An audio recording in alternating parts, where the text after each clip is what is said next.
정치가 바로 서야 나라가 바로 선다. 정치권 소식 발빠르게 전달해드립니다. 정치 파발마.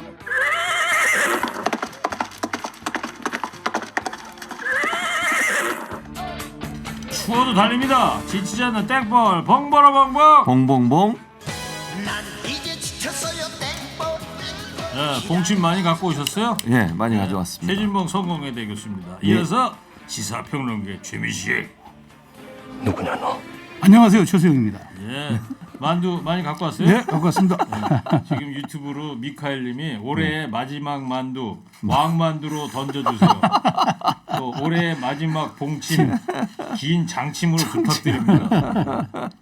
자, 조금 전에 제2경인고속도로 이 북의왕 나들목 부근 화재인데요. 화물차가 지금 불이 난 것으로 지금 현장에서 속보가 올라오고 있습니다. 양방향이 전면 통제되고 있다는 점 여러분들 참고하시기 바라고요. 자, 윤석열 대통령이 북한 무인기 도발과 관련해서 북한의 어떠한 도발에도 확실히 응징 보복하라 이런 강경한 메시지를 내놨는데요.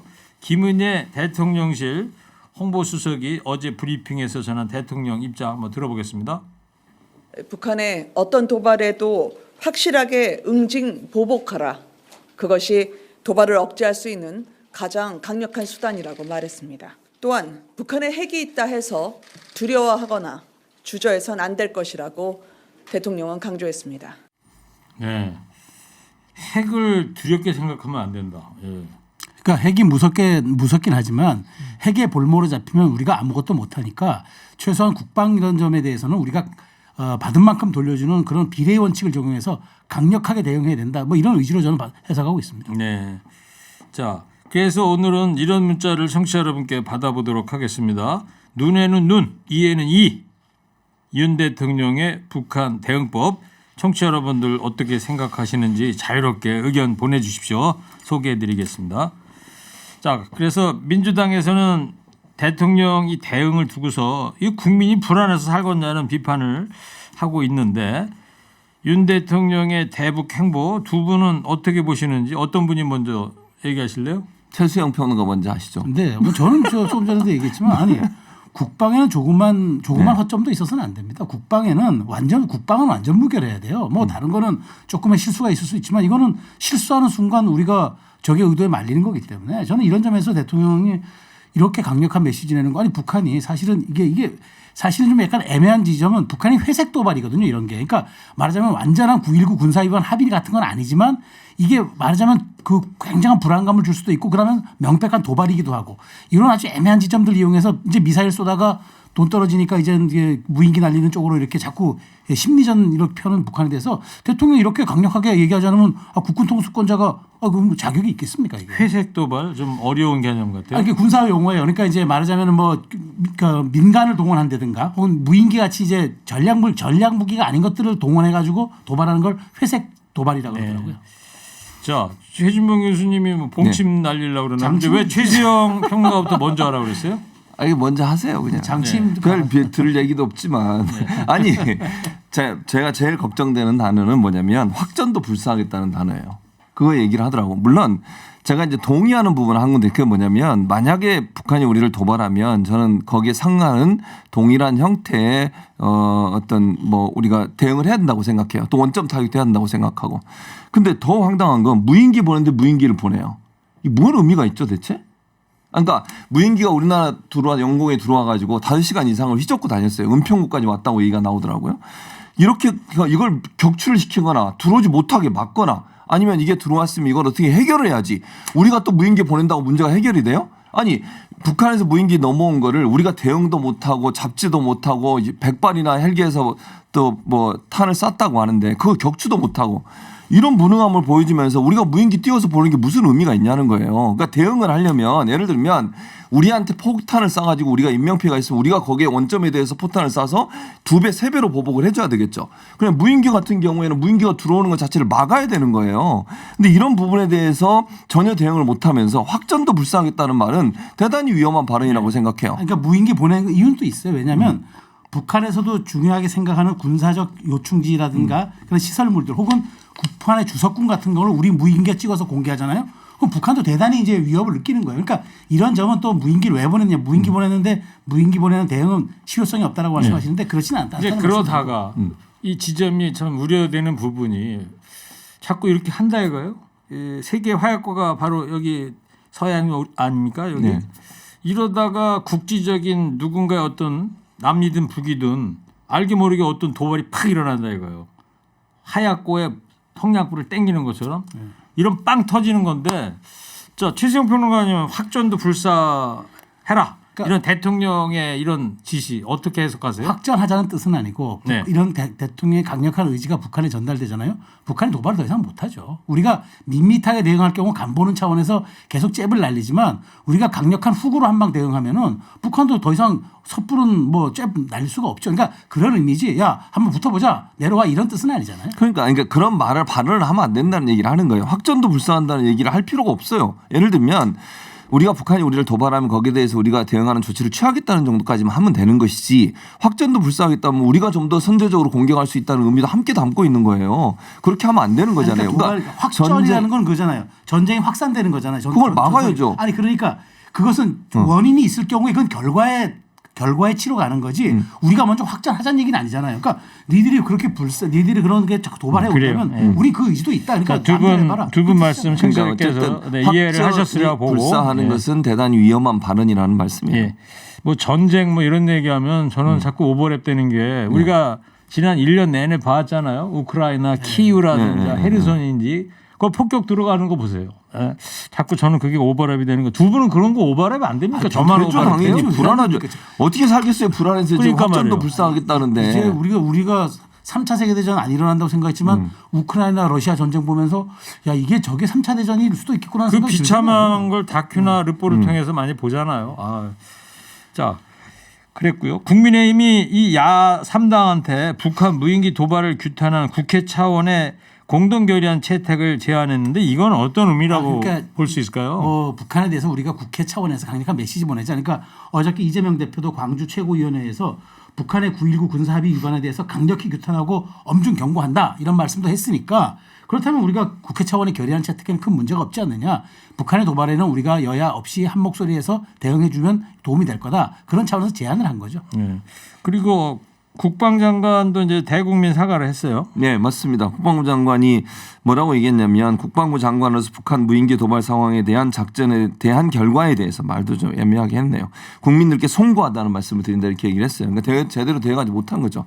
무인기가 넘어와서 우리나라 영공에서 5시간을 머물다 간다는 게 말이 됩니까? 그리고 궤적도 제대로 잘 추적도 못하고 그걸 또 격추도 못했어요. 그거 떨어뜨리지도 못하고. 이게 만약에요 무인기에 폭탄이라도 싣고 오거나 무슨 뭐 생화학 무기라도 갖고 왔으면 어쩔 뻔했습니까? 이런 위험한 상황이 5시간 동안이나 우리 영공이 뚫려 있는 상황이 우리 국민들 얼마나 불안하게 하겠냐고요. 당연히 사과해야 되고요. 경질까지도 이루어진다고 저는 봅니다. 네. 최진봉 교수님이 해병대 장교 출신이잖아요. 제가. 여기 김포에서 근무하셨어요? 이사단? 아닙니다. 포항에서 근무하셨습니까? 예. 자. 북한의 이 무인기 도발과 관련해서 윤 대통령이 문재인 정부를 비판한 걸 놓고서 박지원 전 국정원장이 한마디 했습니다. 네, 그렇습니다. 뭐라고 얘기했냐면 문재인의 하늘이 뚫렸나 윤석열의 하늘이 뚫렸다. 자기 하늘이 뚫린 건데 왜 남의 탓을 하냐. 국민들한테 우리 국방이 완전하다는 모습을 보여줘야지 새때에 놀라서 쏴대고 풍선에 놀라서 쏴대는 게 말이 되냐라고 비판을 했습니다. 이건 분명히 저는 그 비판받아 마땅하다고 생각해요. 물론 뭐 대통령이 책임 있냐 없냐 이 문제는 아니라고 볼 수 있지만 국방 당국이나 아니면 현 정부의 그 국방 라인이나 안보 라인은 이건 심각하게 반성하고 똑바로 체계를 갖추지 않으면 북한이 얼마나 우습게 알겠어요 우리를. 이렇게 아니 5대 보냈더니 그것도 하나도 못 맞고 저렇게 다 뚫리는 상황을 보면서 북한이 우리의 국방에서 어떤 생각을 하겠습니까? 아직 북한에서는 관련한 입장이 나온 건 전혀 없죠. 입장은 없고요. 예. 그러니까 저는 저 말씀을 하시는데 저는 어쨌든 대통령께서 사과 말씀하셨어요. 그러니까 왜냐하면 전임 정부로부터 국군 통수권을 이양받은 지 7개월 된 대통령으로서 어쨌든 7개월 동안 국가를 운영했던 그 대통령으로서 이런 무인기 하늘을 뚫린 거에 대해서는 정말 저는 뭐 대통령도 사과를 해야 되고 국방장관도 사과해야 되는 건 맞습니다. 맞는데 이렇게까지 정말 허술하게 운영했던 게 과연 그러면 7개월 된 윤석열 정부 탓인가요? 저는 그렇지 않다고 봐요. 9.19 군사합의랑 그래서 그때 문재인 정부 5년간 정말 국방부가 그랬어요. 우리는 군사력이 아니라 대화로 문제를 해결하겠다고 얘기를 했어요. 국방부가 그랬어요. 국방부가. 그런데 아니 군인들이 무력으로 해결 안 하고 대화로 해결하는 게 그게 군대입니까? 저는 그래서 물론 당시엔 평화무드가 있었다 하지만 당시에 우리가 뭐 비호복합이라는 무인기를 우리가 타격할 수 있는 그런 전술체계가 있었다는데 훈련을 한 번도 안 했다는 겁니다.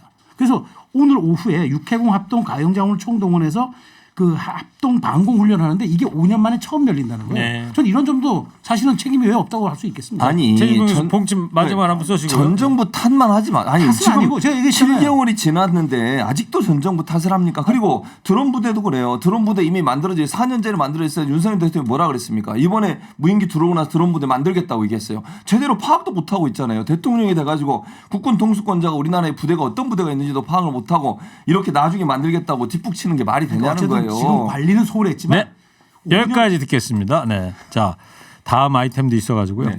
자, 오늘은 눈에는 눈, 이에는 이, 윤 대통령의 북한 대응법 청취자 여러분들 어떻게 생각하시는지 문자 받고 있는데요. 상반된 의견들 보내주고 있습니다. 예. 선무당이 사람 잡는다. 예. 요 얘기는 아마 대통령을 좀 비판하는 문자 같아요. 예, 지금 소개해드리는 거는 핵이 엑스레이입니까? 우습게 알지 마세요. 또 다른 분은 러시아 우크라이나 전쟁 보면 제일 힘든 건 국민입니다. 말해야지 보복, 핵 선제 타격, 확전 이런 식으로 국민을 불안하게 하는 건 지도자가 할 얘기가 아닙니다. 반면에 이런 문자 보내주시는 분도 됩니다. 전 정권처럼 굴종하면 안 됩니다. 윤 대통령 잘하고 있다.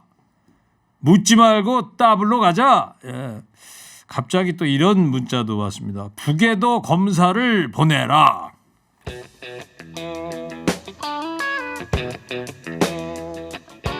한동훈 법무장관의 돈봉투 녹취 직격에도요. 민주당 노웅래 의원의 체포동의안이 국회에서 부결됐는데 일단 어제 현장 상황 잠깐 들어보겠습니다. 청탁을 받고 돈을 받는 현장이 고스란히 녹음되어 있는 녹음 파일이 있습니다. 저번에 주셨는데 뭘 또 주냐?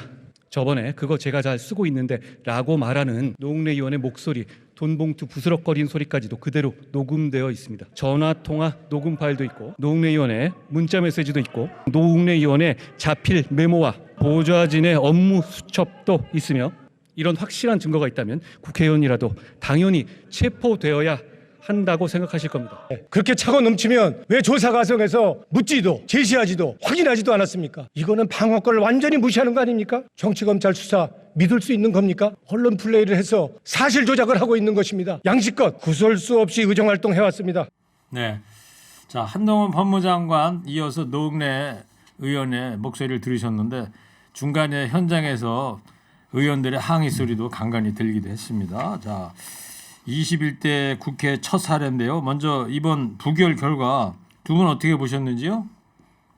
저는 뭐 사실 뭐 이거는 있을 수 없는 일이죠. 사실 21대 국회 들어서 민주당 2명, 국민의힘 1명 전부 체포동의안 가결됐어요. 왜냐하면 체포동의안이 그대로 체포돼서 나가는 게 아니라 이 체포동의안이 가결되면 법원에 서가지고 구속 적부심 심사를 받습니다. 그래서 풀려날 수도 있어요. 불구속 상태에서 재판받을 수도 있어요. 그러니까 정말 범죄 혐의가 있다 그러면 없다고 자신하면은 그 법원은 가서 구속 적부심에서 얘기하면 되는데 왜 국회의원 회기 중이라는 이유로 이렇게 방탄의 뒤에 숨습니까? 저는 원래는 이렇게 노웅래 의원에 대해서 당에 이렇게 우호적 기류가 없었다가 혹시 이재명 대표 올 수 있는 것에 대비해서 미리 예행 연습 한 거 아닌가요? 이런 생각들 왜 안 갖겠습니까? 정의당마저도 비판하지 않습니까? 네. 근데 오히려 한동훈 법무장관이 앞에서 이렇게 이야기한 네. 것이 그게 더 부결에 영향을 미쳤다 또 이런 분석도 있지 않아요? 네, 그런 분석이 있어요. 그러니까 한동훈 장관이 너무 그리고 구체적으로 범죄 행위를 막 다 얘기해요. 뭐 녹취록이 있다, 뭐가 있다. 근데 노웅래 의원은 왜 조사 과정에서 그 얘기 안 했냐라고 얘기하잖아요. 이런 얘기가 의원들에게도 반발을 샀다고 저는 생각해요.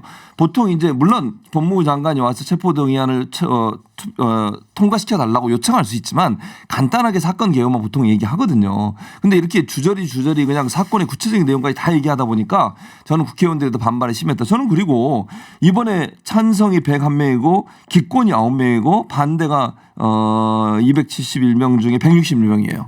저는 일정 부분 국민의힘의 반발표도 있었다고 생각해요. 반대쪽으로. 찬성이 아니라 167이잖아요. 아니 271명이 다 온 게 아니고 271명이 참석을 했고요. 정의당은 대체적으로 다 그 찬성으로 표를 하기로 아마 결정이 된 것 같아요. 그러면 제가 몇 분인지 모르겠지만 이게 무기명 피플에서 누군지 몰라요. 기권도 네. 9명이나 있어요. 예. 그런 상황이라면 민주당 의원들도 찬성한 사람이 있었을 것이고 저는 또 기권도 있었을 거예요. 그럼 나머지 숫자는 국민의힘에서도 몇 명 넘어왔다고 저는 예. 보거든요. 그러니까 국회의원들이 볼 때 검찰이 이렇게 한동훈 장관의 특히 저는 그 너무 그냥 뭐 무도하게 뭐 이렇게 범죄에 있는 것처럼 그리고 구체적인 내용까지 얘기하는 것 자체가 도리어 부정 영향을 미쳤지 않았나 이런 생각이 듭니다. 부정 영향을 끼쳤다고 얘기하는 자체가 저는 좀 어거지예요. 왜냐하면 아니 그 사실 소명을 그렇게 자세히 했던 게 그 뭐 한동훈 장관이 조금 뭐 앞서 나간 걸 하더라도 어쨌든 범죄 사실을 그냥 소명한 건데 그것 때문에 우리가 그러면 부결시켜 줄 거야라고 했다면 그건 억지인 거죠. 사실 법 앞에는 누구도 평등하지 않아요. 그러니까 제 말은 부결시켜 주겠다는 게 아니라 의원들 개개인이 느끼는 감정이 법무부 장관이 너무 저렇게 예를 들면 국회의원들을 향해서 저런 식으로 행동하고 태도를 보이는 것에 대한 저는 어떤 반발 심리가 있었다고 보는 거죠. 예, 그러니까 미주알 고주알 뭐 피의 사실 공표다 이런 이야기도 있는데 이 한동훈 장관의 이런 이야기들을 보면서 민주당을 자극했단 말이 있고요. 관련해서 일단 박찬대 민주당 의원의 목소리 한번 듣겠습니다. 압도적인 반대로 부결이 됐는데 그만큼 많은 의원들이 지금 검찰 수사 행태에 대해서 문제가 많다고 지금 여기는 것 아닌가 이 생각이 듭니다. 글쎄요, 저는 오히려 그 한동훈 장관이 와서 제안 설명을 하는데 너무나도 구체적이고 장관으로서 절차에 대한 간단한 취지를 얘기하는 정도가 아니라 노웅래 의원한테는 조사 상태에서 전혀 제시되지 않았던 굉장히 구체적인 내용들, 노웅래 의원한테 한 번도 물어보지 않았던 어떤 물증과 관련된 얘기들에 대해서 막 이 얘기를 꺼냈거든요. 나는 뭐 그런 생각도 들더라고요. 비호감도를 높여서 혹시 가결되는 것을 막기 위해서 저렇게 얘기했나. 네. 자, 박찬대 의원 오늘 아침에 인터뷰인데요. 어느 분이 먼저 얘기를 해보실래요? 그러니까 저는 박찬대 의원이 저렇게 얘기하는 게 저는 사실 그래요. 6천만 원에 대한 그 것은 이미 거의 뭐 범죄 사실이 그 영장에 거의 제대로 적시돼 있다 그러고 현금 3억 원에 대해서는 아예 거의 담지도 않았어요. 이번은 6천만 원에 대해서만 이제 하는 거니까. 그런데 저는 저 얘기를 해요. 그러니까 왜 수사할 때 왜 나한테 조목조목 그걸 들이대지 않느냐는데 그거는 증거가 확보되면요. 법정에서 그걸 하려고 그래요. 왜냐하면 피의자의 방어권도 보장하긴 하지만 실제로 피의자에게 모든 걸 다 흘릴 경우에는 여기에 대해서 준비를 해올 수가 있기 때문에. 근데 그렇다고 그래도 법무부 장관이라고 그래서 국회에 나와가지고 개요 같은 거를 발표하는 것이 지금까지 관례인데 이렇게 뭐 바스락거리는 소리까지 났다는 등 녹음 파일이 있다는 등 이렇게 피의 사실 공표해도 괜찮은 거예요. 저는 그래서 이건 한동훈 장관 스타일인 것 같은데 저는 이제 이게 국무위원으로서 정말 그 국회에 나와서 얘기할 때 저는 좀 짤막하게 했어도 좋았을 거라는 생각이 들어요. 너무 이렇게 조목조목한 거에 대해서 저는 동의하진 않지만 그렇다고 해서 그것 때문에 우리가 부결시켜줘야 되고 사실 그것 때문에 민주당이 자극됐다? 저는 그 민주당이 그거는 오히려 자가당착이라고 봐요. 아니 민주당이 자극됐다는 게 아니고 저는 국민의힘이 자극됐다고 생각해요. 저는. 그러니까 지금 말씀하신 것처럼 너무 이렇게 구체적인 내용을 얘기하면 어떤 오해를 불러일으키고 의혹을 불러일으키냐면 그래요. 법무부 장관이 노웅래 의원 사건에 대해서 너무 깊이 개입하고 있는 거 아니냐 이런 비판이 생길 수밖에 없어요. 노웅래 의원 입장은 지금 뭡니까? 그거 똑같은 거예요. 제가 말씀드린 것처럼 이런 구체적인 내용들을 보고받고 수사 지휘를 하고 있는 거 아닌가. 원래 그렇게 하면 안 되는 거거든요. 개별 수사에 대해서 지휘를 하거나 개입하면 안 되게 돼 있어요. 그러니까 전체적으로 검찰에 대해서 관리 감독은 할 수 있지만 구체적 사안 사건에 대해서 법무부 장관이 검찰의 수사에 개입을 하거나 압력을 가하면 안 되는 건데 물론 그게 뭐 증거가 있어 그렇게 주장하는 건 아니지만 너무 구체적으로 바스락거리는 소리까지 들렸다 이런 얘기까지 하니까 결국 이제 민주당 입장이나 노웅래 의원 입장에서는 자기는 수사받을 때 듣지도 못한 얘기를 조사받을 때 듣지도 못한 얘기를 법무부 장관이 하고 있으니 너무 깊숙이 개입한 거 아니냐 이런 비판을 할 수밖에 없는 거잖아요. 그 국회의원들도 사람이니까 뭐 감정선을 좀 건드리지 그렇죠. 않았을까 그런 경우는 있을 수 생각이 있겠으나 들어요. 그렇다고 범죄 사실이 없어진 건 아니죠. 자, 그건 이제 두고 봐야 되겠죠. 어떤 경우가 나올지는. 자, 오늘은 눈에는 눈, 이에는 이 윤 대통령의 북한 대응법에 대한 여러분들의 의견을 받고 있습니다. 자, 역시 상반된 의견 따로따로 소개해 드릴게요. 먼저 지난 것만 탓하다가 지다리 썩는 것 모른다. 속담을 인용해 주셨나. 예. 더러운 전쟁보다 비겁한 평화가 100번 낫다. 이 얘기는 어떤 그 명언으로 남아있는 이야기 같은데 누가 했던 얘기 같은데 글쎄 뭐 누가 했던 얘기 뭔지 모르겠는데 로마 장군이었나 모르겠어요. 또 반대편에 있는 의견입니다. 확실하게 대처해야 합니다. 전 정권 평화 얘기할 때 결과가 좋았습니까? 자, 그리고 청취자 여러분, 저희가요 좀 전에 경기도 과천시 제2경인고속도로 과천 지식정보타운 부근에 방음 터널 구간에서 화재가 발생했다는 소식 전해드렸었는데 지금 말이죠 속보가 들어왔는데 2명의 사망자가 발생했다는 속보가 지금 들어왔습니다. 지금 그 방음 터널 안에 차량 다수도 갇혀 있다는데요. 이거 갑자기 또 일이 커집니다. 걱정되네요.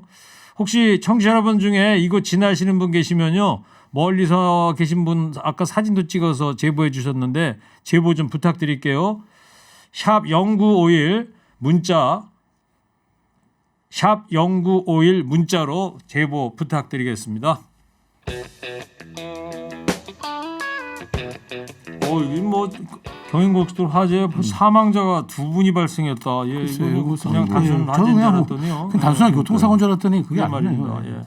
자, 이제 한 2분 정도밖에 시간 안 남았는데 요 얘기 마저 하겠습니다. 이재명 대표가 이제 결국 성남 FC 후원금 의혹 관련해서 검찰 출석을 할 것 같아요. 뭐 아마 근데 뭐 저는 100% 출석이라고까지는 아직까지 얘기하고 싶지 않습니다. 그러나 아무튼 조사는 받겠다고 그랬어요. 어떤 형태로든 조사는. 1월 받겠다고. 10에서 12일로 날짜가 거의 뭐 좀 접근했다고 근데 그러죠. 그거는 이제 기자들이 물어본 아니면 거. 서면인지 그런 것까지는 아직 안 나온 거죠. 형식도 저는 아직 안 나왔다고 나왔고 보고요. 그다음에. 날짜도 사실은 기자들이 이렇게 물었는데 뭐 명확하게 대답은 안 했어요. 조율 중일 수 있다는 얘기가 그러니까 일단 뭐 날짜나 형식은 아직 확정된 건 없다. 저는 개인적으로 생각하고요. 예. 다만 조사를 받는 건 맞다. 그렇게 말씀드릴 수 있을 것 같습니다. 문재인 전 대통령하고 일단 면담을 먼저 하고 출석 조사를 받을 전망이다 이런 분석도 나오고 있는데 일각에서는 함께 이 시련에 맞서야 한다. 또 다른 일각에서는 이제 와서 친문에게 읍소하느냐 이런 생각이 좀 갈리던데요. 두 분은 어떻게 보십니까? 저는 뭐 시간이 많지 않아 짧게 말씀드리면은 이재명 대표가 그 문재인 대통령과 자꾸 엮으려고 하는 건 바람직하지 않아요. 왜냐하면 이재명 대표에 대한 혐의는 주로 성남시장 재직실에 있었던 이인허가권과 관련된 문제고 문재인 대통령을 향한 검찰의 수사는 전 정부 정책에 대한 수사이기 때문에 이걸 민주당이 저는 정책에 대한 수사는 민주당이 한 묶음으로 대응해도 맞지만 이재명 대표의 개인 비리에 가까운 이런 수사들은 왜 이재명 대표가 당과 문 전 대통령을 함께 끌고 들어갑니까? 이건 분리 대응해야죠. 저는 적절하지 않다고 봅니다. 그러니까 뭐 끌고 들어가는 게 아니고 지금 현재 민주당 같은 경우 단일 대우가 반드시 필요한 상황이에요. 그러니까 정치적으로 지금 검찰이 민주당 의원들과 이재명 대표를 향해 수사를 계속 해오고 있는 상황이고 압박을 하고 있는 상황이기 때문에 윤석열 정부에 맞서서 단일 대우를 만드는 게 필요하고 민주진영 모두 다 통합을 해야 됩니다. 그런 차원에서 문재인 전 대통령을 면담하는 것은 민주 진영의 단일 대우 형성을 위해서 가장 중요한 행보 중에 하나라고 보여집니다. 알겠습니다. 네, 여기까지 듣겠습니다. 여기까지 들었는데도요. 벌써 저희가 정치 파발만 시간이 22분이 지났어요. 금방 그래도 시간이 지났죠. 네. 자, 오늘 여기까지 하고 두 분도 마지막 한 줄 평 해주기 바랍니다. 눈에는 눈, 이에는 이. 윤 대통령의 북한 대응법 두 분 한 줄 평 센스 있게 한 줄로 얘기해 주세요. 길게 하지 마세요. 자, 최진봉 교수부터 해주세요. 3, 2, 1. 불안감 조성은 한반도를 어렵게 만듭니다. 이것을 한준평이라고 하고 있니? 뭐 이렇게. 이럴 때는 듣고 있어야 되니? 자, 이어서 최시영 평론가 주세요. 3, 2, 1. 잽에는 훅, 훅에는 어퍼컷으로. 왜 이러는 걸까요? 황현 개그맨이 왜 이러냐는데요. 왜 이러냐? 세게 해줘야죠. 자, 간결하게 했습니다. 자, 이 노래 정치 파발마 지금까지 최진봉 교수, 최수영 시사평론가였습니다. 두 분 고맙습니다. 감사합니다.